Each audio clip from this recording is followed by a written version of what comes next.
studenej vodenky mi treba rýchlo skočiť, prežiť prvú minútu a vychutnať ten pocit. V štvrtej minúte sa začnú tvoriť v nebe tuky.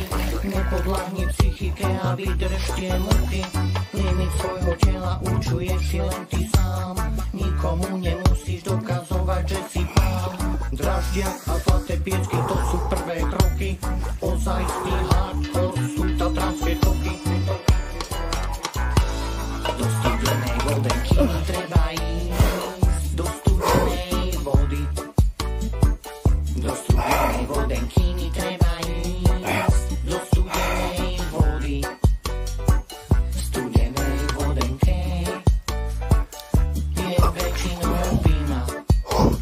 Do studenej vodenky mi treba ísť. Zabiť bacila. Brutál. Úžasné. V septembri, oktobri to každý dobre dáva. Uvidíme, aký čavo budeš koncom januára. Športové otuženie, ďalkové plávanie.